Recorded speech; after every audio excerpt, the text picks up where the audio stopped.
This is Phi Fic. This episode, we read a new translation of Stendhal's great 19th century French novel, The Red and the Black, a title that this translation renders more simply as Red and Black. Just to give a roadmap of the episode, I'll first be giving a synopsis of the novel, which will take about 10 minutes. Then we'll have an interview with the translator, Raymond MacKenzie. And finally, we'll have a group discussion like usual. If you want to skip ahead, the start time for each segment will be in the show notes. One interesting thing to mention up front is that the book was incredibly important to the great 19th century German philosopher Friedrich Nietzsche, so there will be a lot of discussion here about Nietzsche and how he relates to Stendhal. The novel takes place in France in 1830, so here's a quick refresher on French history. As you probably know, France had a revolution in 1789. The middle-class city dwellers, the bourgeoisie, deposed the king and took power from the church and the aristocracy. After the revolution, kings in other countries tried to restore the French monarchy. A series of wars resulted. In those wars, there was a great French general, Napoleon. Though he came from modest circumstances, Napoleon became the leader of France and went on to conquer much of Europe. Eventually, Napoleon was defeated in the mid-1810s, and there was a restoration of the French monarchy. In the fictional world of the novel, at the time it takes place in 1830, the Restoration government is still in charge, but you can sense that it's losing its grip on power. In that regard, the novel is prescient, since there was another revolution that ended up happening in the real world in France in 1830, which resulted in the installation of a new king who was more friendly to bourgeois interests. Just to give a brief overview of the novel, this is basically a story about a young man named Julien Sorel who tries to have a glorious career but ends up getting into a ton of trouble as a result of his love affairs. The novel is divided into two parts, Book 1 and Book 2, which are basically about Julien's first two jobs. Book 1 is basically about Julien having an affair with the boss's wife at his first job. And in Book 2, at his second job, Julien then has a relationship with his boss's daughter. Then, at the end, everything goes crazy. So let's do a more detailed synopsis. Book 1 opens in the fictional town of Verrières in eastern France. This is the home of our protagonist, Julien Sorel, who is a sensitive, intellectual young man of the age of 18 or 19. His father looks down on Julien because he's not very good at physical work, and his brothers beat him up, so Julien is looking to get away somehow. Julien starts studying to join the clergy under the instruction of a local priest named Father Chalan. Even though Julien is studying to become a priest, he's actually a hypocrite who's becoming a priest just to advance his place in the world. In fact, Julien isn't really religious at all and instead believes in the ideals of the French Revolution. He views Napoleon as his true hero, not Jesus. Julien manages to get away from his family finally when he gets hired by a local aristocrat named Monsieur de Renal, who's the mayor of the town of Verrières. Specifically, Monsieur de Renal hires Julien to be a tutor for his children, a job that requires Julien to live in the de Renal household. Once Julien is living with the de Renals, the mayor's wife, Madame de Renal, immediately takes a liking to him. Even though she's about 30 years old, she has never really experienced love and doesn't really understand what it is. Julien eventually begins to make advances on her, but initially it's not even because he really loves her. It's because he feels like somehow it's his, quote, duty as a lower-class person to seduce an aristocratic lady like her. After he sees how much she loves him, though, Julien eventually falls in love with Madame de Renal for real. The de Renal family end up taking a trip to their country home for the spring, where Julien and Madame de Renal spend the season together in idyllic surroundings. Unfortunately, though, their happiness doesn't last. The maid of the family ends up falling in love with Julien as well, but Julien rejects her. And eventually, the maid learns about the affair between Julien and Madame de Renal. This jealous maid, is a schemer and carries out a few plots and tries to bring an end to the love affair between Julien and Madame de Renal. Eventually, the maid tattles on Julien to his mentor, Father Chelan, who commands him to end the affair, leave the de Renal family, and join a seminary in a provincial capital nearby.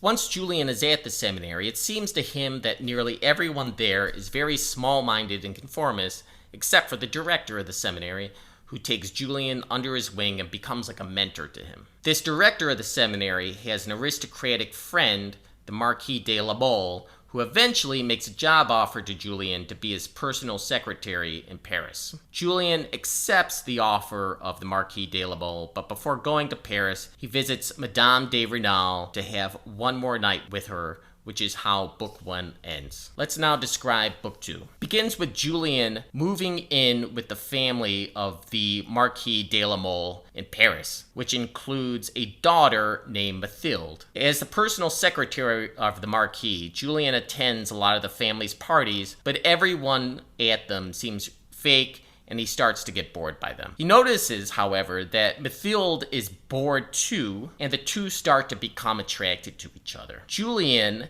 and Mathilde, i.e. the daughter of the Marquis de la Mole, soon discover their shared love for Napoleon, and Julien is really impressed by Mathilde's passion for life in general. They eventually sleep together and start a relationship, but after an initial period of romance, they go through a period of violent mood swings in their relationship, and it's really more like a power struggle between the two of them. She ends up getting pregnant, which leads her to asking her father for permission to marry Julien. The father initially consents to the marriage after making Julien a noble and giving him a position in the army, but the father ends up withdrawing his consent after receiving a letter from Madame de Renal, Julien's first lover. In that letter, Madame de Renal basically claims that Julien seduced her and that he's basically a gold digger. After the father withdraws his consent, Julien learns about the letter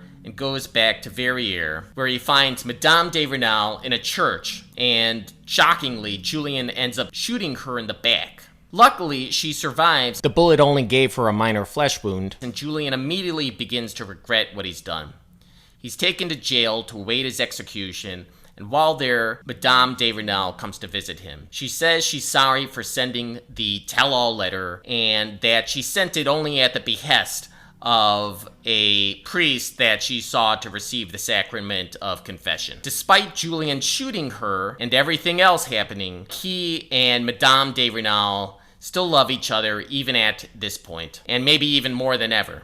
In jail, Julien is visited by Mathilde and a friend of his from earlier in the novel, Fouquet. Mathilde is still in love with Julien as well and tries various ways to free him, but they all eventually fail, and Julien is finally sentenced to execution. In his last days, Julien regrets having been so ambitious and hypocritical, and wishes he could have just gone on loving Madame de Renal somehow. Julien is eventually executed by guillotine, and Mathilde ends up bearing Julien's severed head, just like the lover of one of her ancestors did in the French Renaissance. It's a story about one of her ancestors that we learn about earlier in the novel. 3 days after Julien's death, Madame de Renal herself dies, apparently as a result of her despair. Book 2 then ends with the dedicatory words that Nietzsche liked to quote in his own works, and those words are, "To the happy few." So ends the novel. So at this point, we're going to go to the interview we had with the translator Raymond MacKenzie. He's a professor at the University of St. Thomas in St. Paul, Minnesota, and he's a distinguished translator of Balzac, Montesquieu, and others. Just to give my 2 cents, I think Raymond MacKenzie's translation of The Red and the Black is probably the best on the market at this point, because it does a great job at balancing the competing goals of being literal and being stylish. So, without further ado, here's our interview with the translator, Raymond MacKenzie. Why did you decide to name the book Red and Black rather than The Red and the Black, which is what it is more typically translated as? A couple of things. First of all, I thought it was justified in that, as Fabrice knows, the article in French and English, they don't always, sometimes French uses articles that English wouldn't, and vice versa. I've seen at least one French translation of Tolstoy This is La Guerre et la Paix, adding the articles there. The other thing is that I think that the title is, that Stendhal wanted the title to be a little enigmatic because the book never addresses it. What's red and what's black? What do you mean by this?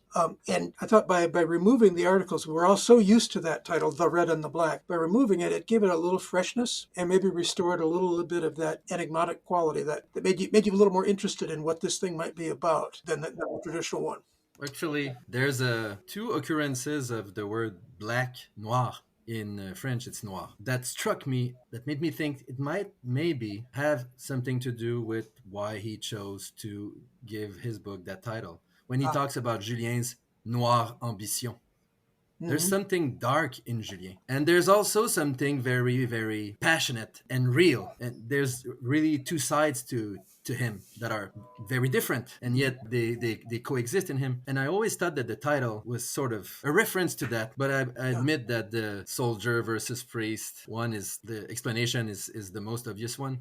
Just to explain what Fabrice is referring to here when he's talking about the traditional interpretation of the novel's title. The title, The Red and the Black, is traditionally interpreted as referring to the two professions that Julien considers joining in the novel, those being the military and the priesthood. Red is taken to be as referring to the color of military uniforms, and black is taken as referring to the color of the priest's clothing. Yeah, were they really the soldiers of Napoleon dressed in red? There was one, what's the word, regiment or one subcategory that used red trousers. So I think it's a little bit of a stretch to think of the soldiers wearing red, especially since the British were so associated with That's it. And the British are the arch enemies, of course. Yeah. You know? So, France is blue. Yeah. So another thought, the roulette wheel. I love that idea too. Just red and black. It could be either way. It could come up either way. The utter contingency of everything, despite your plans and your intentions, you don't know how it's going to work out. When you were trying to translate the novel, were you trying to be more on the kind of literal side, trying to capture aspects of Stendhal's style that maybe would be jarring, maybe doesn't look like what a 19th century novel would look like? Because when I was reading it, it really struck me as being almost like a Virginia Woolf novel, because you're kind of popping into people's minds. Yes. You get maybe 3 or 4 thoughts. The Slater translation, which is a very good translation, and we almost used it, can sound more like a 19th century novel. Whereas when I compared your translation to hers, you would often kind of capture more of the little idiosyncrasies of Stendhal's style. Like, was this any sort of intention on your part, or was this sort of just a result of the process? No, that's very much my intention. Very much was trying to get the way the book felt to him, in as much as I could imagine that, and what he was trying to do. And I think the French and English are close enough linguistically that you can get pretty close to the same feel, sentence by sentence. It'd be pretty hard translating Chinese or Japanese or something. I can't imagine what those folks deal with. But with French, you really can. And if he's being abrupt and if he's shifting topics here and there, a little phrase can smooth that out. But the whole point is not to smooth it out, because he didn't. Yeah, I was very conscious of that and very much trying to make it feel the way he wanted it to feel to his readers. When I was looking at the original French text, one thing that I found unusual was that dialogue is indicated by dashes rather than quotation marks. In contrast, your translation uses quotation marks. I didn't go that far with it. And I was thinking, to me, that's almost more a printer convention than it is part of the meaning or feel of the book. But I also could understand why a person might do it, because sometimes the look on the page affects the feel. I know Joyce in Ulysses uses dialogue that way. It's part of the feel of that book, but I could see the argument for it. But I decided not to go that far. I didn't want to make it seem that foreign. On the other hand, in the middle of a paragraph, suddenly we'll be going from third person narration to, in the middle of the paragraph, we'll go to the thoughts of the given character, and that is often marked off with just a dash. And that I did try to keep, because that was part of that. I think it's Richard Howard who talks about Stendhal's grasshopper style. Yeah. Here to there, really quickly. And that I wanted to keep and maintain and make it keep that same feel. One of the reasons that I came to the book in the first place was because of Nietzsche talking it up so much. I was just always curious, like, who's this Stendhal guy? You know, you could really see how Nietzsche's own style could have potentially have been influenced. The genius that is Stendhal's is when he analyzes the internal mechanism that what's going on into his hero's mind. Nobody does it better than him. You know, Dostoevsky does that very well too. If you read Notes from the Underground, for example, they really enjoy examining what was going on into their hero's mind or soul that led to that or this decision. And I think that's what Nietzsche really enjoys too. He what he likes in him is the psychologist. Stendhal is as good a psychologist as he thinks he is. I totally agree with him. That's what makes it so enjoyable to read. He makes you understand a mind as complex as Julien. He makes Julien believable. He's a very complex character, and yet he is coherent. Yeah. Proust said something the same, that Stendhal basically invented novelistic psychology, something like that, in that there's anything that happens, you know the motive for it happening, which is pretty interesting when you combine that with the other thing we were just saying about how everything in Stendhal's world is completely a matter of chance. It's every contingency. So the human being is always working with this motive, and we can see the motive, but the result is not necessarily anything like what was intended. So my question is about amour-propre and ennui, two terms that come back frequently in the novel. Ennui more than 50 times, amour-propre close to 20 times. Is that right? And so you did not translate them always by the same term. So I'm sure it's a conscious decision. Yep. Just was curious to hear what were, how did you approach that problem? Yeah.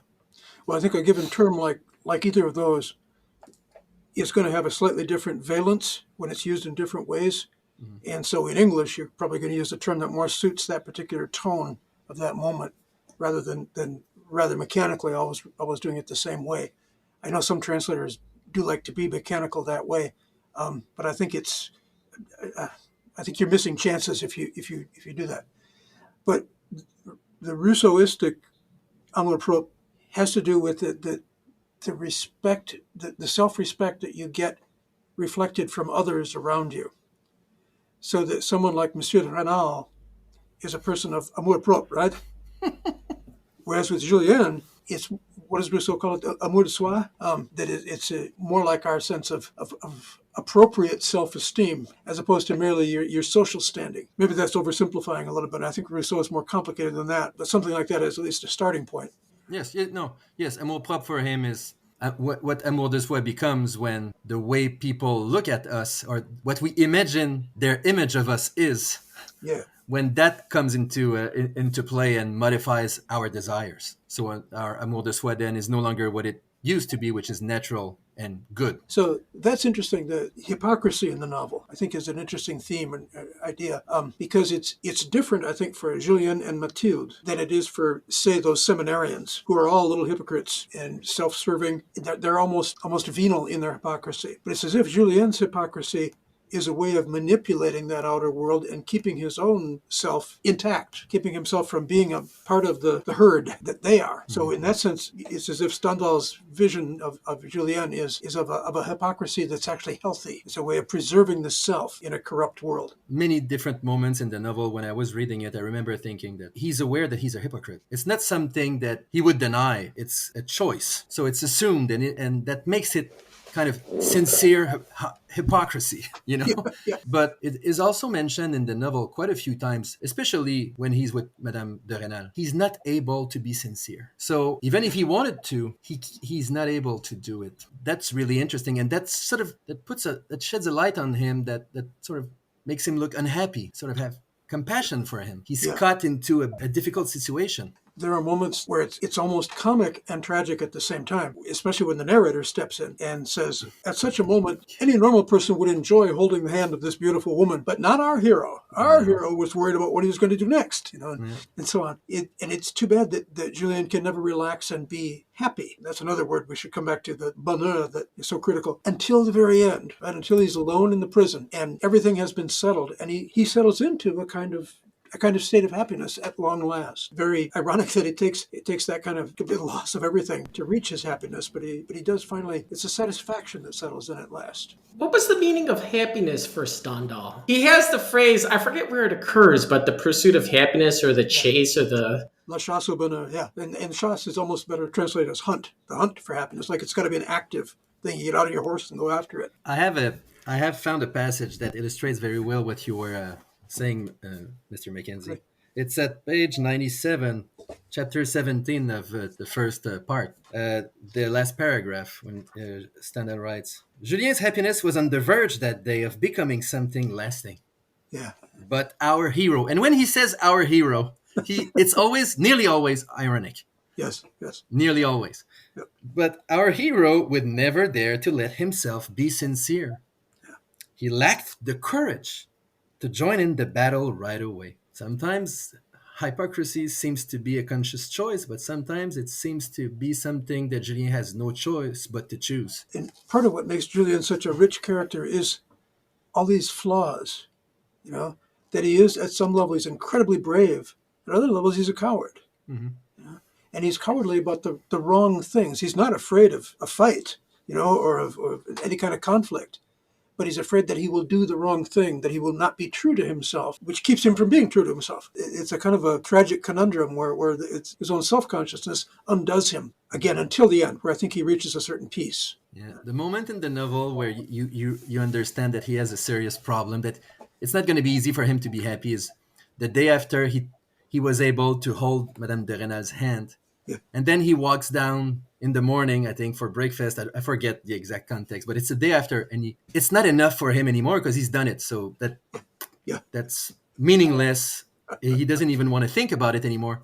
He wants to kiss her. It needs to happen. Yeah. And that's the next step. It's not because he wants to kiss her. He does not really want, actually. He doesn't know what he wants. But he somehow has made that a challenge for himself. And as soon as he thinks about it in those terms, to move back from that would be cowardice. Yeah.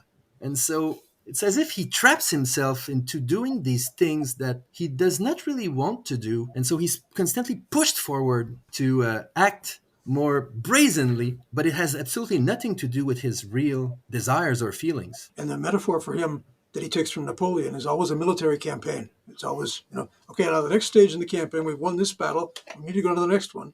He uses the word duty. It is in his when we dip into his thoughts, and he's thinking. When he first begins to seduce Madame de Renal, he said he thinks, oh, it's my duty now to pursue her. At first, he doesn't even want her, but he has this idea like, I'm an uppity peasant and I'm going to have my revenge on the aristocracy. It's my duty to, seduce her. And it's just a wonder of why that is. His background is the son of a carpenter in the provinces. Carpenter isn't exactly poor, but, is low in social standing. His brothers, they beat him up. They're like, this guy's a nerd.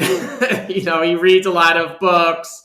When we first see him, he has a cynical plan to become a priest just purely for the sake of gain. I'm not sure it's about money for him, though. I think that he sees the church as a ladder, which it was actually at the time. After 1815, when Louis the 18th came back and the Bourbons were back in business, if you weren't part of nobility, you could not become. There were certain ranks in the army that were not accessible. No matter how courageous, brave, or intelligent, or effective strategist you could be on the battlefield, it was impossible. And so there was only the church that was left. And at the beginning of the novel, he makes the conscious decision to become a priest because of that.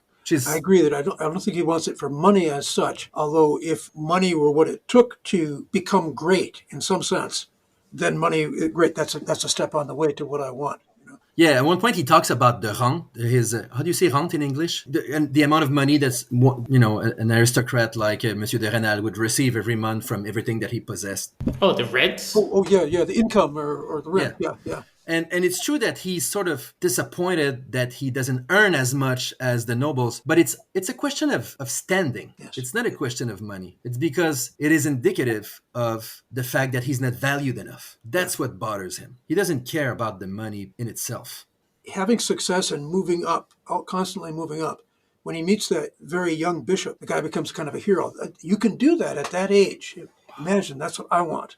Not because he has any calling or even wants to be a bishop, but he wants that level of success. And we know that if he had it, it wouldn't be enough. There would be the next level until we were on our way to the Vatican, which would be quite a different novel. But the question of religion in the novel is related to this in that religion is a means to an end, right? Rather than the call itself. In terms of Stendhal's attitude toward religion, I think it's fair to say that there are sincere Christians and decent ones out there, but by and large, in the power structure, that's not the case. And that's where Julien wants to be, is in the power structure. He doesn't want to be a nice, honest, decent country priest. I mean, one has the impression that for Stendhal, religion is a thing of the past. There were and there still are some authentic Christians, but they're on their way out, and they are no longer part of the solution. Although Julien, at the end, seems like he's about to, I forget what he says exactly, but it's almost like he's on the verge of converting, and I'm not sure he quite makes it. There seems to be some sort of idea that, there's I don't know. There at the end, there's a lot of kind of God talk that wouldn't be there if you kind of thought religion is just purely a thing of the past. Yeah, I think it's fair to say that in that prison sequence, since his culture and his life up till now, despite that Father Chalan has not instilled any real religious feeling in him, he now is kind of at a blank slate stage, and he's trying to think, what does it mean? What might there be? If there's a God, and if he's like this, and I die, I'm in trouble. But if he's more like the way I think he probably is, he'll understand. It's rather touching, I think, in the end, where you depict somebody who's really in extremis and trying to ask the very biggest questions without much equipment to answer them with anymore, because he's thrown it all overboard so much in his life. Here's a passage I was thinking of. This is like Julien's thoughts. If there were a true religion, oh, fool that I am, I see a Gothic cathedral with its venerable stained glass windows. My weak heart imagines a priest who's somehow the match of those windows. He would understand my soul, and my soul has much need of him. But instead, all I find is some fop with unwashed hair, not much different from the Chevalier de Bourgeoisie. I can't pronounce French. But you get the sense from that passage that that's what he says. If there were a true religion, there seems to be some sort of yearning. Yeah, a priest who is worthy of those windows. That's nice, isn't it? Right. You can somehow reflect them, the artistry and the sincerity, I guess, that went into the windows. And what do you make of ennui? It struck me when I read it to prepare this interview. It almost comes back at every page in the second part of the novel. When he's with Mathilde, everybody's bored. Ennui is everywhere. It struck me as something that wasn't there as frequently in the first part. Madame de Rênal is not bored. It's not something that's mentioned to us several times that she's bored. She's unhappy. She can be troubled. She can have pangs of conscience, but she's not bored. Whereas Mathilde and everybody around her, everybody in that family, are bored out of their mind. And Stendhal mentions it so often. What is he trying to say? I think don't you that's in effect a critique of that moment in France, that it was just a dead moment, that the culture is essentially dead, and certainly the highest and the ones who ought to be the best people are the most banal and empty people, with the great exception of Mathilde, who is really Julien's best match in a sense, because the two of them are, whether they know it or not, they're profoundly romantic, and she wants to come back to the days of the great ancestors and the beheaded ancestors you can't stop talking about. I'd just like to explain one thing here to the listener about what Ray is referring to when he's talking about Mathilde's ancestor. As background, there's a scene earlier in the novel where Mathilde and Julien are first falling in love, where Mathilde is dressed all in black, which shocks Julien. She explains that she's doing it because it's the anniversary of the death of an ancestor of hers from the days of the French Renaissance. Her story is that she had an ancestor who was executed by getting his head chopped off because he led an insurrection against the king. She goes on to explain that this ancestor of hers had a lover, and after his head was chopped off, the lover got a hold of the severed head and buried it herself in a private ceremony. At the end of the novel, when Julien himself gets executed by guillotine, Mathilde ends up burying Julien's severed head in a private ceremony, just like the burial by the lover of her ancestor in the French Renaissance. So that boredom is maybe the condition of France today, as Stendhal is saying. He addresses that very topic a lot in the Italian chronicles. He'll be telling a story from 16th century Italy, but he'll stop to contrast it with contemporary France and how this is a culture that has nothing to offer anymore. That's dead as can be. But in Italy in the 16th century, then people were alive. And now we go back to the story.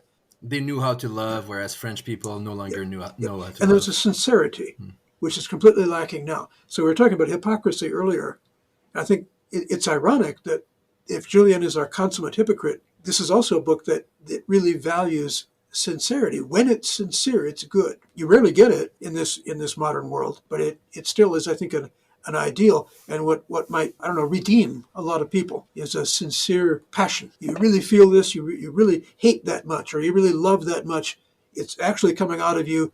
That's a valuable thing. But most of modern society will try to repress that in you, and hence the ennui becomes just the norm. I agree with you. I think I had come to the conclusion that ennui was sort of the symptom of, or the concrete manifestation of the fact that aristocracy had become historically irrelevant. They no longer they were still there, but they did not have any significant historical role to play. They were a pale imitation of what they used to be. And by contrast, love is so exciting. Love is real. I really think that Stendhal has a preference for Madame de Rênal's, what Julien could have had with Madame de Rênal. She was someone who was both able to love a lot, because she's a person of very fine quality. She's a superior human being. So she has a great capacity to love, uncommonly great, and she has not been corrupted by the opinion of others. And Julien had that, and he squandered it. He was not able to enjoy it while it was there. I agree with you, and it's awfully interesting. You could almost do a chart with Mathilde over here and Madame de Rênal over here, and see the likenesses and the differences. But the differences ultimately are, yes, to me, she's an almost entirely sympathetic character. She has a little bit of hysteria here and there, but who wouldn't in her situation? I agree with you. Whereas Mathilde is just too dramatic. She's too much in the level of melodrama all the time. She would exhaust anybody. But there's a beauty and sincerity in her too. Even if she's creating this romantic ideal, at least she's creating it. She's not just taking it from what the culture is giving her. And there's a strength in her that's admirable too. Yeah, and her father's a decent enough fellow too, the Marquis, in a lot of respects. I think that Stendhal sees positively and wants us to see positively the fact that against everything that was expected of her, she decides that she loves Julien and that she wants his child, and she doesn't care. And that's, for Stendhal, that's authentic. On those last couple of pages with the procession up into the mountain with the head of Julien, it's and the candles and the horses and the whole, it's just, to me, it's just utterly spectacular. The whole novel is just raised up another whole level by those last couple of pages. It seems to me that Stendhal's truth, the thing that he wants us to understand, is that what Julien was confusedly looking for, without really knowing that that's what he was looking for, is that thing that he could have had with Madame de Rênal. Yeah. That's a very rare opportunity, or a very rare possibility. But when you have it, when it's given to you, there's nothing better. For Stendhal, I don't think that philosophy is better than love. Love is better. I mean, romantic love. Yes, romantic love. Yes. Not married, domestic. And I think what's better about it is its intensity. Everybody talks about the Stendhal syndrome, where he came out of the church in Florence and was so overcome by the art, and they had to sit down and could hardly breathe, that the extreme response to works of art, I think that's part of the happiness he's looking for, is intensity. Living a life of intensity, where intensity is constantly possible, constantly accessible. And Julien is a good example of that too, although of course Julien doesn't understand himself very well. That maybe makes him an even more interesting character. We shouldn't turn Stendhal into a philosopher, but there are sort of constellations of ideas, even if they're not quite worked out in terms of arguments. But certainly part of happiness and part of part of love is that feeling, and intensity is authenticity, is really living. Everything else is just ennui. Yeah, absolutely. What you just said reminds me of this passage in the book when Mathilde surrenders and makes the first move. Yeah. And then she runs away from him. Do you remember that scene where she basically tells him, "I don't want you to go." And okay, Julien understands what that means, and then she runs away from him as if she was a little bit embarrassed of what she had done, or I don't remember exactly how Stendhal presents it, but Julien is left alone, and he is so happy, and he has to stay outside, and he walks in the park because he has had a massive dose of adrenaline that's flowing into him, and he is ecstatic. Not because he's in love with her. No, the intensity of living is at its peak, and there's nothing better than that. Yeah, and I think that's the really devastating critique of the modern world, is that it has no place for this, or it devalues it, and it encourages us all to be half dead rather than truly alive. Like Monsieur de Rênal, Yeah. who is completely, totally incapable of appreciating his wife. He does not have the capacity to feel like Julien. Yeah, when you look back on him, he's almost a comic figure. He's so easily fooled so often. You mentioned Nietzsche a couple of times, by the way.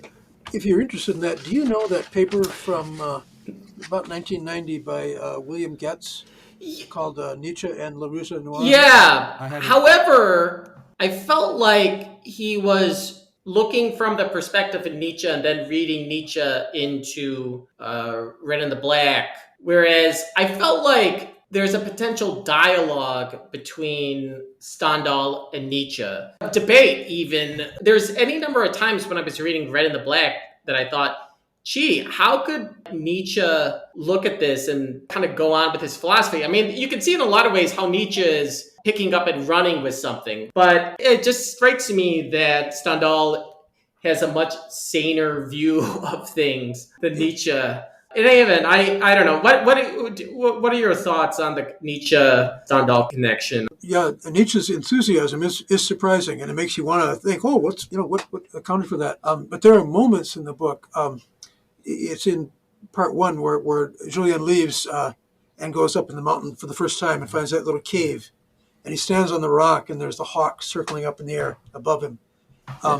To me, that's almost like something out of Zarathustra. Yeah, right. The imagery of Zarathustra is there, and the idea of the perfectly powerful man alone up on the rock in the mountain. Gosh, that seems. Well, he says that in Zarathustra, that you have to have the courage of an eagle, the heart of an eagle, that you have to be. But it's like Nietzsche read this book, Red and the Black, and he said this, but unironically. Right? Like, Yes. it's almost, I don't know. It just doesn't, it's such a book about love, too, that Nietzsche doesn't have a goddamn thing to say about love. I agree with you, Dan. When I read that passage about the eagle, when he's on top of that mountain, thinking about it a little bit more, it struck me that it doesn't correspond at all to Julien's real desires. Julien wants people to respect him. He wants people to recognize his superior value. He doesn't want to be alone. I think he would like to have that strength. He doesn't have it. Maybe nobody does. Another big difference that I'm just thinking off the top of my head here that occurs to me is that if Nietzsche is kind of, as you say, he's unironic. He's presenting where humankind ought to go. The Superman is where we ought to be headed. Stendhal seems to be suggesting what's valuable is the pursuit, not reaching that state. La chasse au bonheur, the hunt for happiness is what matters, not getting there. And maybe that recognizes that kind of happiness is not possible, and the intensity and the passions, all the rest of it, they die out. The person gets old, you get fat and ugly, and women don't like you anymore. All these things happen in life, okay?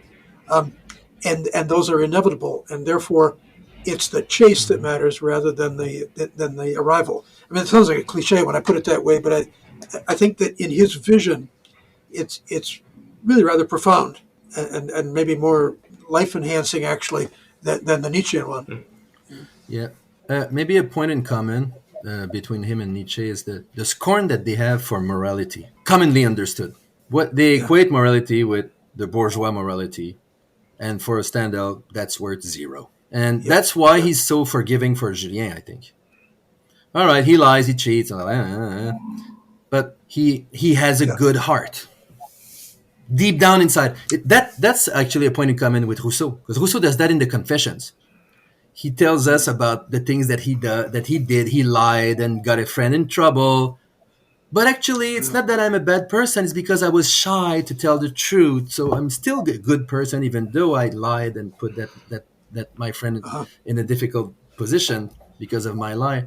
There's a Stendhal sort of has the same clemency with Julien. He forgives him everything. But it's true too that if Julien lies and cheats, the people he cheats pretty much deserve to be cheated. True. There's no innocent being harmed. Right. You know? And there are innocents who are being harmed in the book, but they're being harmed by people like Valenod. Yeah, Valno. Remember the guy who runs the poorhouse and who makes the prisoners stop singing? You know, there are innocents who are mistreated in this world by people like that. But Julien is not one of those people like And that. that may be one thing that I don't want to say reproach Stendhal for, but why does Julien care about the orphans? It doesn't seem to me to fit the kind of person that he is. I think that Nietzsche does away with that. Nobody cares about the orphans. Nobody cares. If you can use that money and do something great with it, then yes, that may be a sort of a remnant of something. What passage are you thinking of? I'm just curious. When I forget. He learns that Valno has used some of the money that was supposed to go to these orphans, and he's indignant. And doesn't he cry? Or when Valno When he leaves, he weeps. when Valno has this prisoner who was singing, he makes him stop, or he has him stop singing. Julien is indignant. And I think for Nietzsche, that would be a remnant of bourgeois morality that he hasn't managed to shed yet. But for Stendhal, I don't think it is a negative at all. Remember also that Julien loves those little kids he teaches. He ends up really caring for them. True. Because they're innocent. They haven't been corrupted yet. And the downtrodden prisoner, I guess, has that same quality of innocence in this corrupt bourgeois world. He's a victim of society. Yeah. So maybe that's another difference between the two. I think Nietzsche would have been harsher than Stendhal ever would be to such feelings. Nietzsche does not do compassion. No.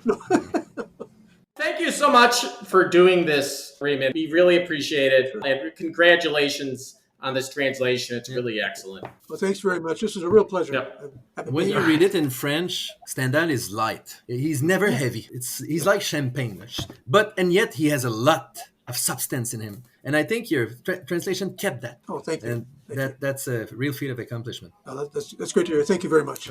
Okay, that's the end of the interview with the translator, Ray MacKenzie. Now, here's our discussion of the novel Red and Black. As a reminder, our names are Fabrice, Nina, Rob, and myself, Daniel. And the discussion will first be starting off with some comments from Rob. I'll tell you what, if I was to use one word to really describe this book, the one word I would use would be racy. It really is. I mean, if you think about it, all the events in it that happen from the corruption of the youth of we see in Julien, and the hypocritical nature of everyone, his affair with Madame Renal, and the pregnancy of Mathilde, and the attempted murder, and it's just, to translate it into modern language, it's a very racy novel. I think your comment about it being racy is spot on. So I was really surprised. Like, I thought this book read incredibly modern for what I was expecting when I was reading this, and not just because of this plot. I think this plot, right, could have been written like now as well, right? But that it could just have as well like fit into, a scenario from sort of like a modern day situation for, someone like a very ambitious person from, maybe a lower background and just trying to like grab whatever he can get really fast, and I was thinking that at certain points, I thought this book was pretty ridiculous. But then I was thinking like, oh, maybe I'm a little bit old now and I kind of forgot what it was like. We were in college, Actually, these are the things that might be popping into your head because every experience is new. You're trying to like sort people out, sort situations out on the fly. Things change around you. Your situation changes, whether you feel confident, whether you are feeling vulnerable. I think it would resonate a lot with modern readers, which is why I was actually really surprised that it was written so long ago. Well, I was listening to what you were saying about the the raciness of the book. Well, I wouldn't use the word racy because actually there's absolutely zero detail. Stendhal does not give us one single look through the keyhole or what, I don't know how you say that. We are not privy to any of the racy details of his of what he does with Madame de Rênal or what he does with Mathilde when they are together. One sentence, something like with Madame de Rênal, Julien had no longer anything to desire, or something like that. So we're made to understand that they had sex, but that's it. I mean, maybe I misunderstand the adjective racy, but for me, I think that what you mean is immoral. Yeah, that's fair enough. So not racy in the sense of pornographic. Because there were some pornographic novels at the time. The Marquis de Sade is, of course, extremely pornographic, that existed at the time. He could have gone into more details. I think that he's not interested in that. This is what I'm trying to get at. Is the book invites you to vicariously enjoy the passionate immorality of others. But I think that the immorality is the question. And I think that's Stendhal's point, or that's the question that the book is asking us. Yes, from a normal point of view, which is mine, what he does is immoral. But I'm not sure that that's what Stendhal believes. I think that in a way, and to a large extent, for Stendhal, and that's what he's trying to make us understand, Julien, we can't blame him. I mean, of course, we will blame him, and in the book he is blamed, and he's even put to death for his crimes. Well, he's put to death for having tried to kill Madame de Rênal, but Stendhal does not hide the fact that what he does is not well received, would not be well received by society. But I think that Stendhal wants us to entertain the possibility that there might be another criteria according to which human actions should be judged. And that other criteria is the strength of the will. Julien is an outstanding individual because of his will. He's a man of passion, and it's said several times in the book. He's able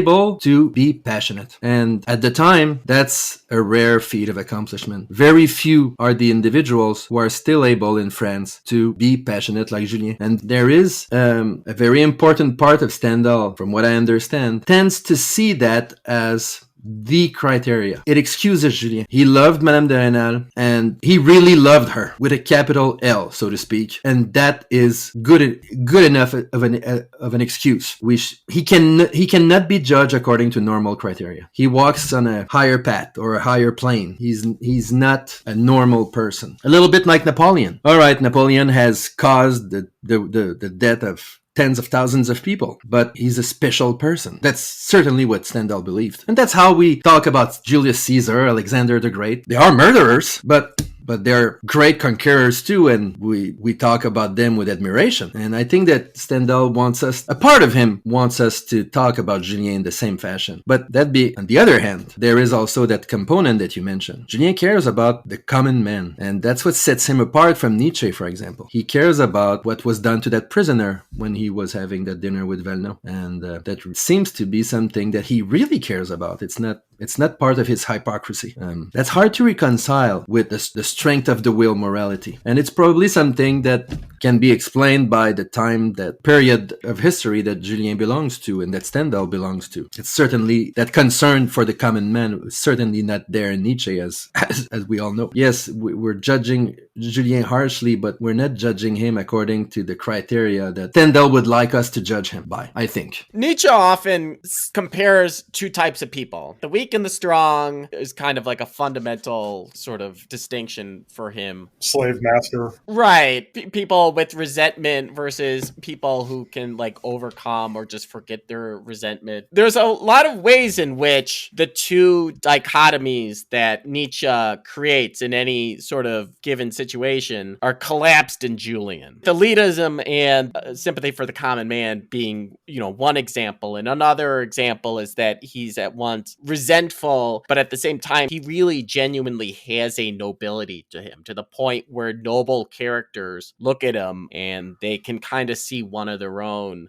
In a way, Stendhal is influencing Nietzsche, but at the same time, it's almost I'm almost tempted to say he might be beyond Nietzsche. He's kind of deconstructing Nietzsche before Nietzsche exists, almost. That people might have both the strong and the weak in them. That's really what I see in Julian vis-a-vis Nietzsche. He has a superior nature, but he also has a wounded nature. So I think that might explain the dichotomy that you just alluded to. That's how I explained it to myself. Unfortunately for him, when he was very young, he got wounded, and his soul was wounded in a way that he never really was able to recover from. And one could read the novel as this Bildungsroman. Will he eventually successfully cure himself? And I'm not sure that the answer is yes, because yes, in the end, he's able to enjoy true happiness with Madame de Rênal. He's waiting in his cell for his sentence, and he is happy. And that's certainly not something that's there in Nietzsche. That happiness should not be your goal. But why is he able to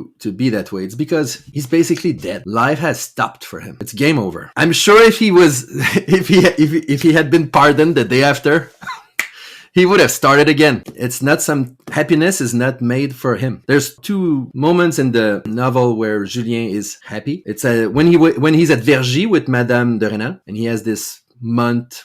I'm not even sure how long it is, but basically he's with Madame de Rênal, with Madame d'Herville and Madame de Rênal's kids, and they're together in that castle that's sort of the Madame de Rênal's summer house, and he's happy. Monsieur de Rênal is not there. He does not feel belittled. He doesn't have this camera that's always looking at him. He's not self-conscious. He's happy. But that's really also, I think, artificial. It's like a pause in his life. It's not meant to last. And then there's the prison cell. But the wound is certainly an important part of what he is. Just to explain the wound, what is it? He was bullied when he was a kid. He was just constantly being beat up by like his dad and his brothers and looked down upon, right? As like a misfit. I think that when Madame de Rênal loves him, he's moved because it's the first time that he's loved. That he feels that someone loves him.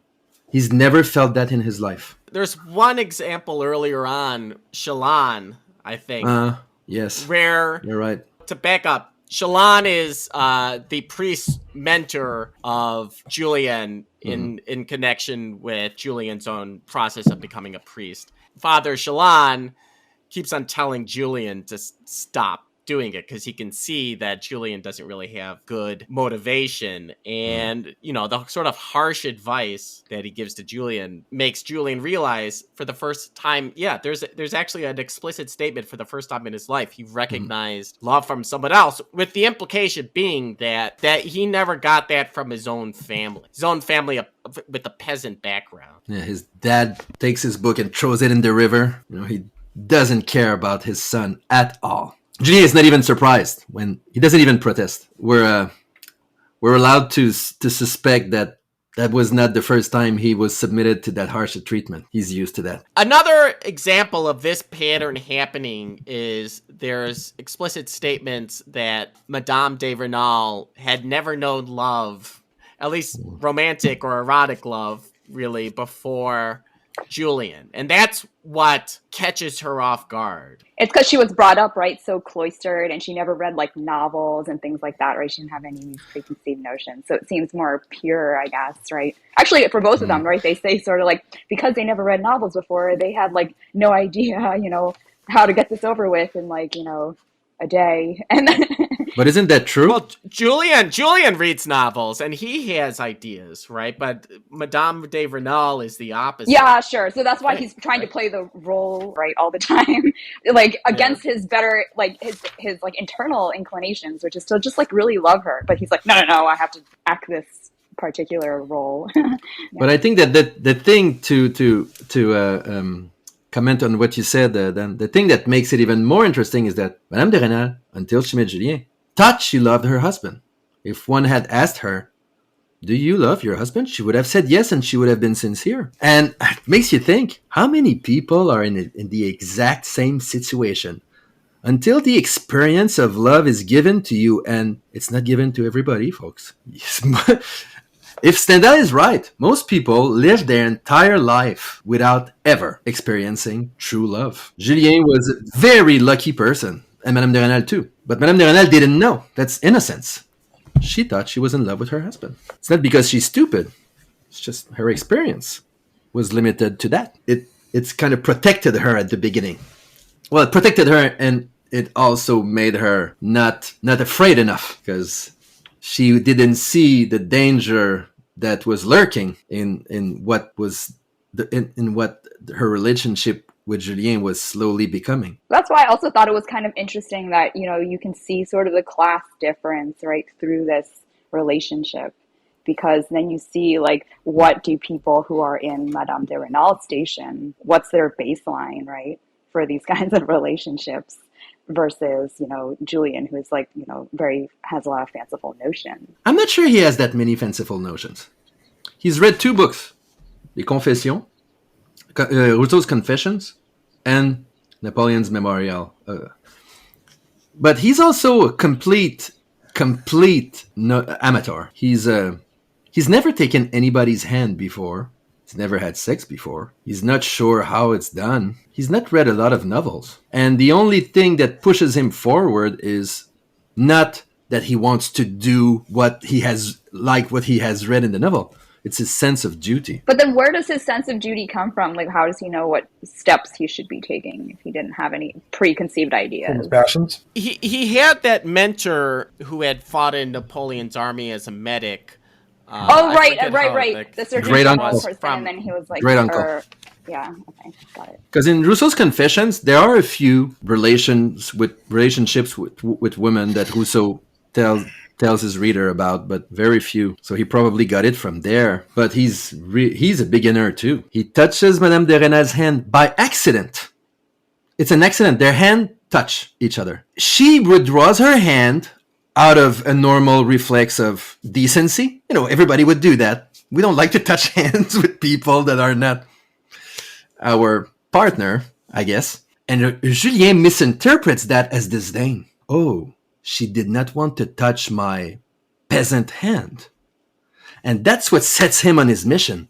I will take that hand and she will give it to me. That's the beginning of their story. He's not in love with her. Actually, he's insulted. He wants her to submit. He wants her to do something she does not want to do. Take the hand of the peasant. And if Julien had truly been in love, he would never have been able to sleep with her.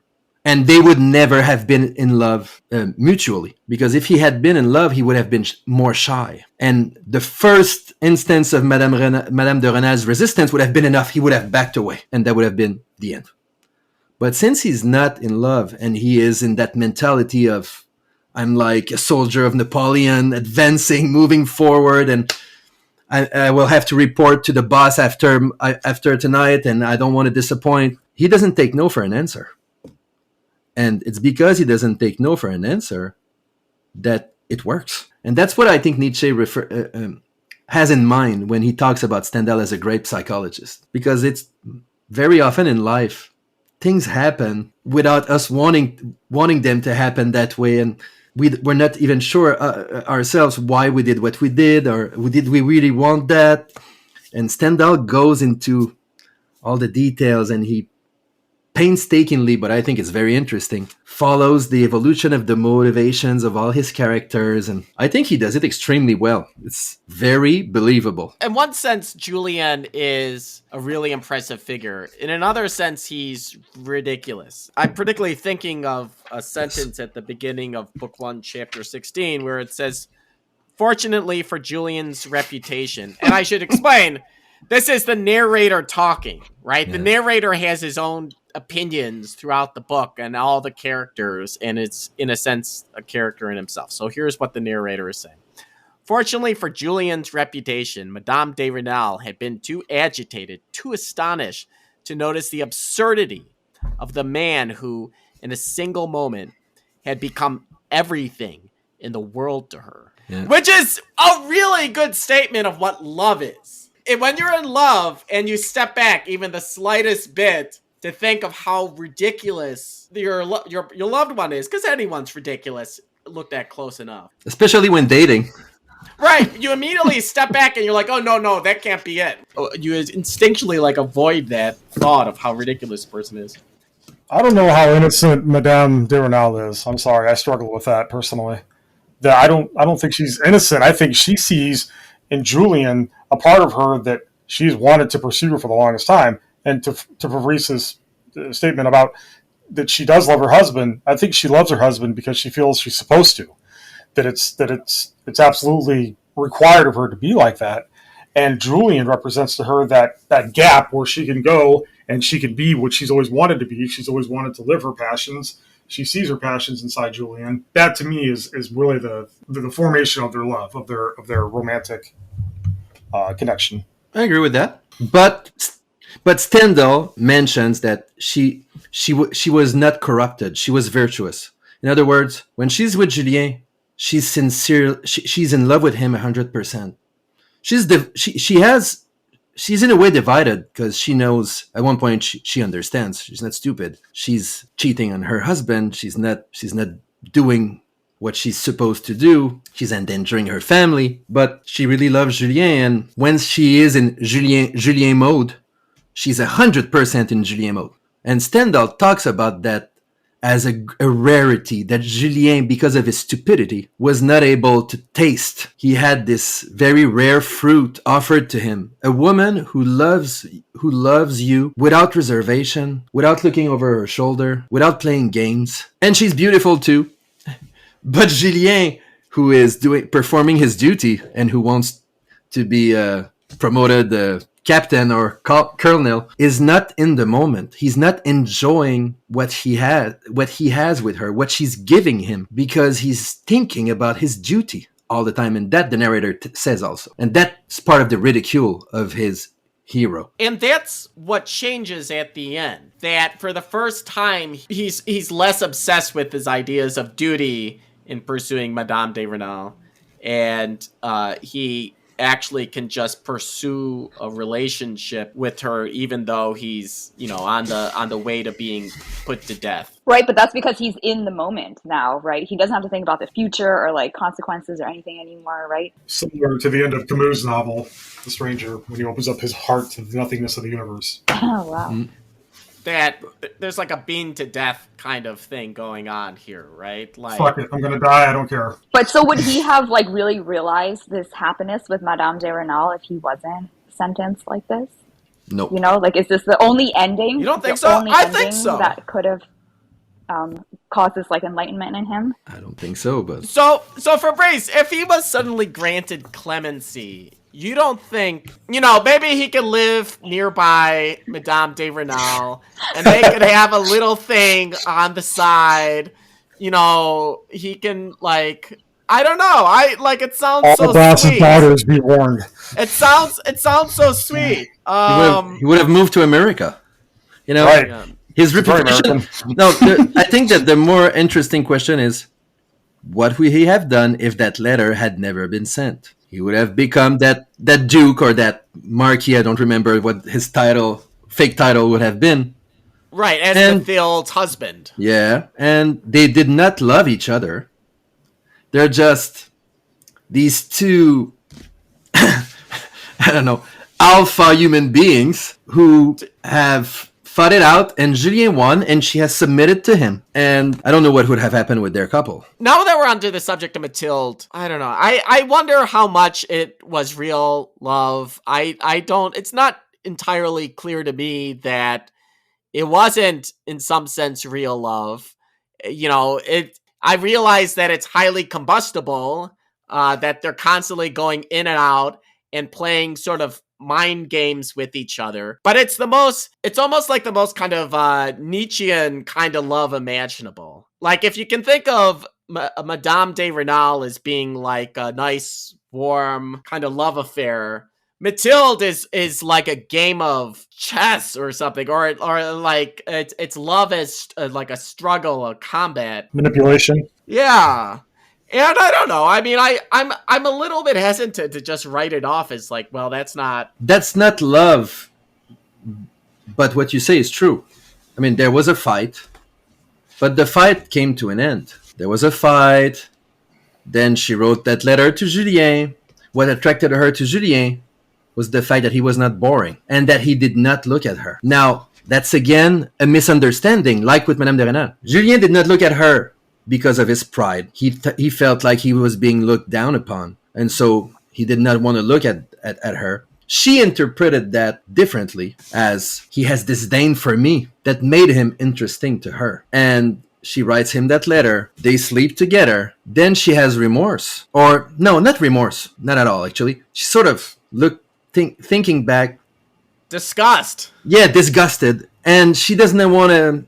She does not want to have anything to do with him anymore. She looks down on him. And Julien is desperately in love. Now she seems to have won. Julien meets that Russian dude who gives the pickup artist. Yeah. I just wanted to interject here to explain to the listener who we're referring to as the pickup artist. In the middle of book 2, there's a point where it seems like Mathilde is getting more indifferent to Julien, and Julien starts to worry that she's losing interest in him. At that point, his boss, De La Mole, sends him on a secret diplomatic mission. And while Julien is away on the mission, he meets a Russian guy who's basically a sort of pickup artist. Julien explains his problems with Mathilde to this Russian guy, and in response, the Russian guy suggests that he might want to spark her interest again by making her jealous. Julien ends up carrying out this plan once he returns to Paris by paying attention to another woman, which ends up making Mathilde jealous. As a result, Mathilde regains interest in Julien and finally restarts the relationship with him. Stendhal actually talks about that in his notice on the Rouge et Noir. He talks about that as Parisian love. He says, you want to seduce a Parisian woman? Just pretend that you're not interested in her. That works every time. Play hard to get. Yeah, play hard to get. It's not just Parisian women. I mean, it's many people, many people. Even men too. You know, everybody has their pride. Absolutely. You know? It makes someone. It's a wound. It's a wound. Yeah. It's what you were just saying earlier, right? It's like it's a narcissistic wound. In this. Now, Julien is not playing that game intentionally. Hasn't been until that point. But then the Russian tells him, this is the game. You have to play that game. And so he plays that game, pretends to be interested in one of Mathilde's friends, and is really, really good at it. And that's part of Julien's greatness. When he sets his mind on achieving something, the dude memorized the New Testament by heart in Latin from beginning to end. Have you looked at that book? I mean, what? That's impossible. And yet he was able to do it. So he has no difficulty to bring Mathilde to her knees. And that's exactly what she does. In chapter 19, I think, there's a very impressive passage that almost sounds like Le Marquis de Sade. And I have to find it because it's really impressive. Oh yeah. Punish me for my terrible pride, she said to him, holding him so tightly in her arms that he could scarcely breathe. You are my master, and I'm your slave.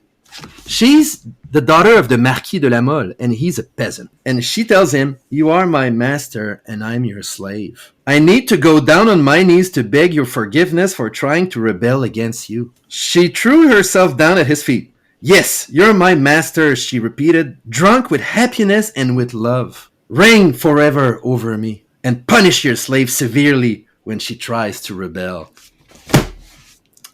Wow. Julien 1, Mathilde 0. Game, set, and match.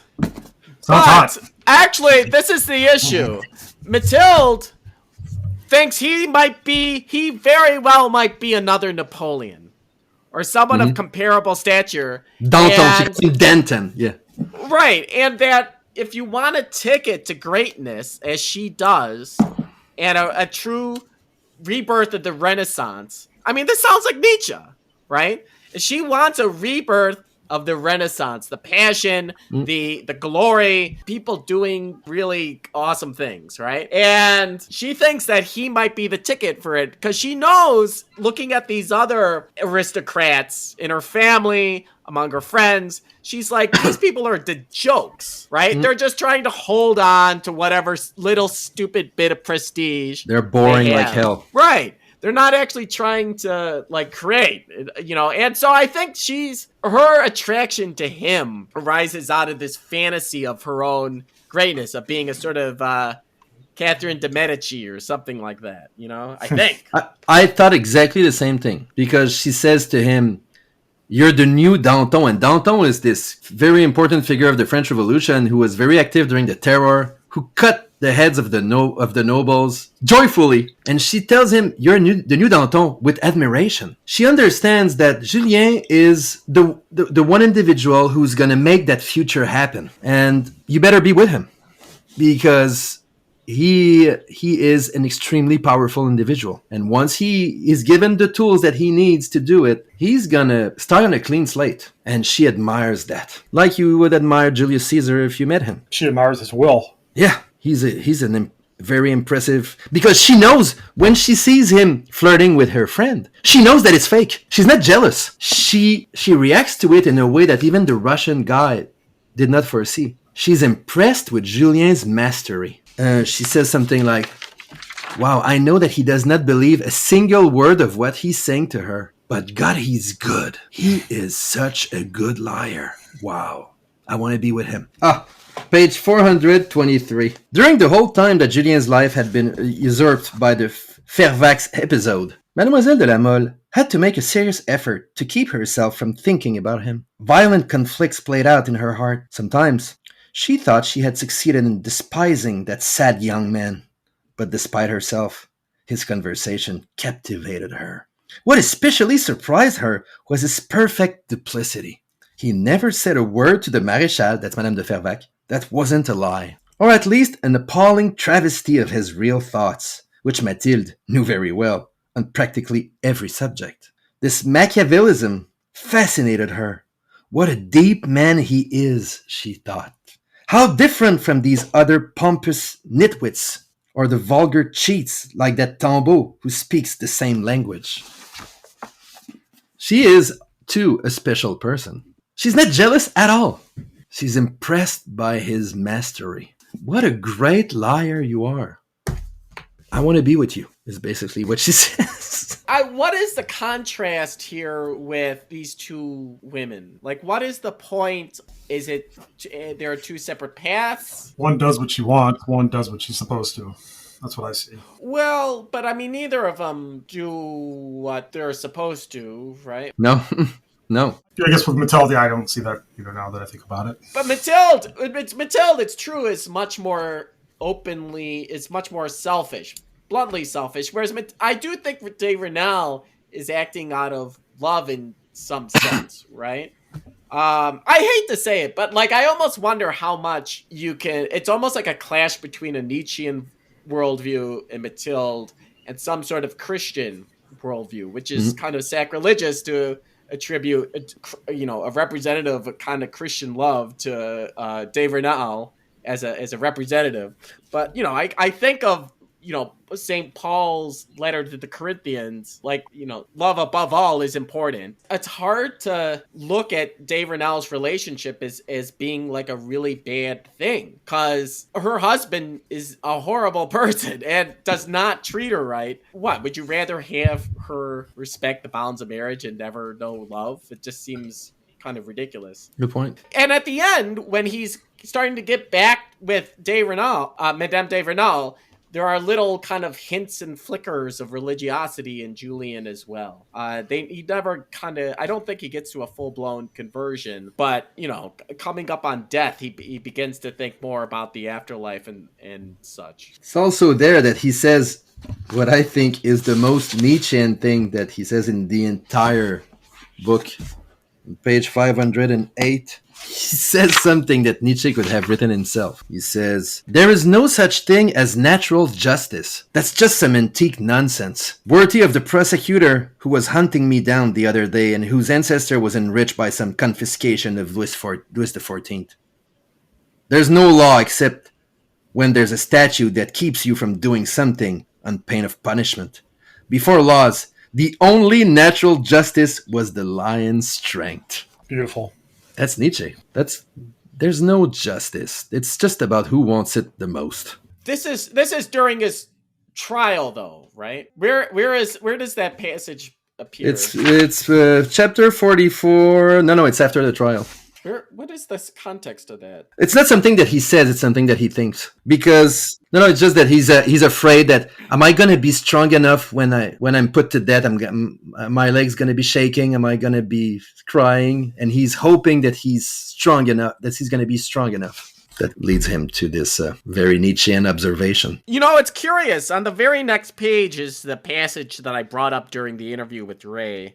Where he says, if there were a true religion, oh fool that I am, I see a Gothic cathedral with its venerable stained glass windows, and my weak heart imagines a priest who's somehow the match of those windows. It's weird that he just flipped from, you could call it, Nietzschean or pagan classical understanding. It sounds like something straight from the Million Dialogue, Thucydides, and suddenly he flips over to a Catholic understanding. True, but he says my weak heart. It's like he judges himself like it's kind of pathetic of me that I long for that. But it's true, it's there in him. He's not a Nietzschean 100%. That's an important passage. But also it's a condemnation of Christianity because it says that Christian morality does not understand, is no match for the complexity of human motives and for the fact that there are some motives that are superior. To be told that adultery is a sin does not help me much. In a way, it's a critique of Christianity. If there was a priest who could understand me. No, you don't think so? Well, he continues, that good priest, he's imagining the good priest. Okay. That good priest would talk to us about God, but which God? Not the Bible's God, the cruel, petty despot with a thirst for vengeance, but the God of Voltaire, just, good, infinite. Now he was disturbed by memories from the Bible, which he knew by heart.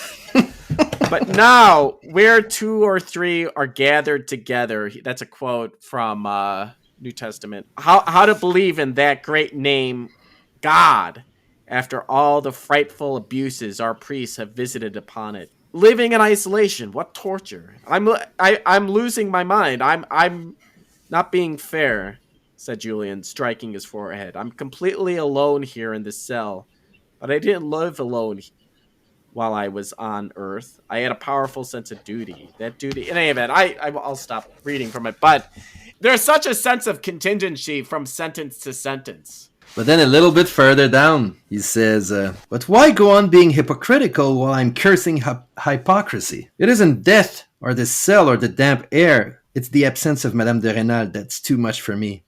If at Verrières, in order to see her, I would have to live in her cellar all alone for weeks at a time, would I complain? It's the influence of the era I'm living in, he said aloud, followed by a bitter laugh. Talking all alone with myself, just a step away from death. I'm still a hypocrite. Oh, 19th century. Why is he still a hypocrite? He's playing a role for himself. Nobody's there, and he's still representing. He's acting. Yeah, that makes sense. That makes a lot of sense. But think about it. He has been wearing a mask basically since the moment he decided that he wanted to use priesthood to escape his poor, miserable condition. That's most of his life. He's always been wearing a mask, except with Madame de Rênal a few times, and with Mathilde when he was in love with her and he regretted it. But it can't be easy for him to be himself because that's not how he functions. That's not his fault, but nevertheless, I mean, that's the result is the same. And that's something too that I thought was interesting about the novel, the hypocrisy. There's two types of hypocrisy, and Stendhal clearly thinks that Julien's brand of hypocrisy is necessary and has to be forgiven, whereas the hypocrisy of a Valneau or a Monsieur de Rênal is despicable. But Julien's hypocrisy is not the same. He does not judge him harshly for it, ever, actually. He judges him for his clumsiness, for the fact that he can't enjoy what he should be enjoying, but the fact that he's a liar, for Stendhal, that's not a problem. There's a couple of passages in the book where it's stated very clearly when he calls him a hypocrite, and he says, page 27 actually, he's really, really clear about it. He says, astonished that he was not being beaten, Julien hurried to be gone. But once he was out of sight from his terrible father, that's the beginning of the novel, He slowed his pace. He thought that stopping in the church on the way to make a station might be useful for his hypocritical aims. The word surprises you? The Stendhal again does that thing where he turns towards his reader and becomes, as you said, almost a character in his novel. Well, to arrive at such an ugly concept, the soul of this young peasant had to traverse quite a path. He excuses Julien. It's not something that Julien wanted to do. He had no choice but to become that. And then a little bit further in page 51, he writes, page 50, bottom of page 50, Julien replied to this very well in terms of the rhetoric he used. He found the words a fervent young seminarian would have used, but the tone in which he spoke them and the barely concealed fire in his eyes alarmed Monsieur Chélan, that's the abbé, the priest. We shouldn't automatically foresee a bad end for Julien. He came up with exactly the language a prudent, cunning hypocrisy demanded, and that's not bad for somebody his age. Clearly there, Stendhal is judging Julien according to another set of standards that we're used to and that we're teaching our children. Nietzschean standards, I think. Nina, what do you think about all this? Well, I mean, I think that Stendhal does do a good job, right? Kind of showing this, like, this conflict and this hypocrisy that, Julian has had to keep up his whole life. But I wonder, like, if he makes any sort of comment about actually, like, not necessarily whether this is, like, right or wrong, but whether this is actually sustainable for someone to do for their whole life, and still maintain, like, a semblance of, like, sanity and, like, good relations and an understanding of self, right? Like, Fabrice, your other question about whether this is, like, a Bildungsroman or anything like that. Because, I mean, while he is kind of, like, trying to find himself, he's so at odds with himself all the time in the book, right? He's, like, always, like, writing down his feelings and then erasing them or, like, burning them or whatever, right? And he's, like, flip-flopping all the time within himself, and he knows this, right? That I don't know whether Julian, like, actually progresses to any different state. Even when he is in the cell, he still is like playing both sides, right, of himself, like, to each other, at different times, depending on whether he's thinking of, like, Madame Renal or, like, whether he's thinking about, like, his heroic death, right, that he is supposed to be having. It's hard for a person like Julian to exist, right, in the society that he lives in, within the constraints that he has to live in, especially with his ambitions. So is this possible to actually sustain this type of hypocritical personality? Is it actually possible to sustain and then, like, in the end, actually attain any semblance of happiness? I don't really think that there's a positive outcome that can come from this, basically. Yeah, I mean, I think it's hard to keep up this hypocritical facade without it actually permeating, right, into your persona, into your personality, and you sort of just kind of get imbued in it, right? More he gets sucked in that cosmopolitan, like Parisian, more elite society, it gets like more and more, I don't know, normalized within him, and he needs to be sort of like taken away from that situation to, like, reset or kind of, like, think about what actually is, like, true to his heart. My only reservation is I don't see. It's not like Julien near the end of the book was getting tired. Like, oh, I'm tired of playing this game, and I wish I was back home. He is not. He's actually getting better. So if it's a Bildungsroman, the learning that he's making or that he's doing or that he's getting is how to be an even better hypocrite. He's just perfecting his art, and who knows what he could have done if that priest had not, out of ambition, because he wanted to please the Marquis de la Mole, persuaded Madame de Rênal to lie about Julien. Julien was on his way to, I don't know what, but he was not tired. He was not sad. I don't see that in the book, that there's a part of him that sort of felt badly about how he was or what he had done. That comes to him maybe after, when it's finished. There's a incident towards the end where a father hints that maybe you can get something good for yourself, even though you're in prison now and you're going to be executed. Maybe you can get something good for yourself if you had a very public conversion. This is how Julian responds, and what would I be left with? Julian replied coldly, if I end up despising myself. I've been ambitious and I have no desire to blame myself. At the time, I acted according to the way things were done then. Now I only live from day to day. But as far as I can see, I feel utterly miserable if I gave in to a cowardly scheme like this. So, I mean, there is a sense of like moving beyond hypocrisy. Is that moving beyond hypocrisy? I think. Which page? I just referred to 515. And now, very shortly after that, what seems to be a renouncing of hypocrisy.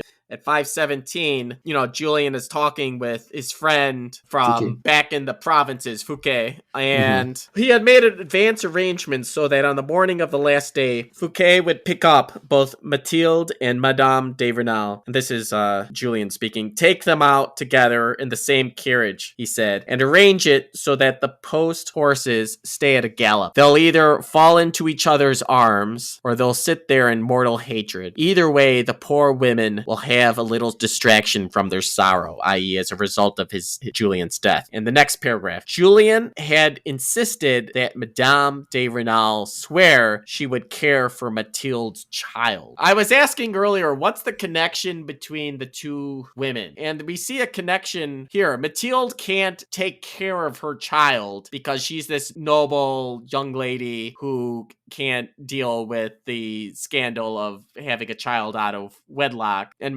Madame de Renal is someone who's incredibly caring, awesome maternal instincts. And can adopt a child potentially. Continuing on, this is actually one of the most interesting literary things that happens in the novel. Okay. Julian is continuing here. Who knows? Maybe he's speaking to Fouquet. Who knows?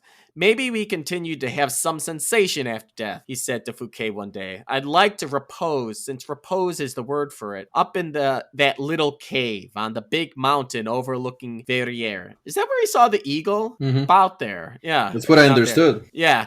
I've told you about it several times. Hidden away in my grotto up there, my gaze swooping out over one of the richest provinces in France, ambition burning in my heart. Oh, that was my passion then. But that cave is still dear to me, and nobody could deny that it's the kind of place to make the soul of a philosopher seethe with envy. Well, these fine people of the congregation, i.e. the Catholic secret police, basically, in Bensan Khan, figure out ways to make money out of anything. So if you approach them the right way, they'll surely sell you my mortal remains. And then it's ... And then we don't see Julian's death. We don't see him executed. It just jumps forward mysteriously. And the next sentence is, and Fouquet succeeded in that sad negotiation. So the single most dramatic moment of the book of Julian getting executed is not there. It blows my mind, and instead we get a replacement of like a little scene of like that weird negotiation of I need to get that Julian's dead body so I can go bury him up in this cave that he wants. Yeah, but isn't that awesome? Yeah, that's intentional. Like this is not what my book is about. This is not. I don't care about that. If who he thanked before dying, what kind of clothes he was wearing. He's no longer interesting. It's a little bit like the sex scenes that we're not invited to. And he's very proud about that he doesn't give any details. And in that, without the details, is almost better because we can have our own details. Exactly. We can paint our own picture. The way he ends his book, to the happy few. To the happy few. That's a Nietzschean ending to a book. Clearly. There's one sentence I wanted to read because I thought it's taken from the life of Henri Brulard, which is Stendhal's autobiography. He wrote an autobiography, and he gives himself another name, of course, because, he's Stendhal. And there's a passage in it that's interesting, and that's connected to the happy few way that he ends the Rouge and Noir with. As for myself, I am taking a ticket in a lottery, first prize in which boils down to this: to be read in 1935. So I think that's great. So he's not writing for his time. I think he knew that it was not, there were very few people in his era that could understand what he wanted to say. I think that's a nice way to end the conversation. We're not in 1935, but Stendhal would not have been displeased with our conversation.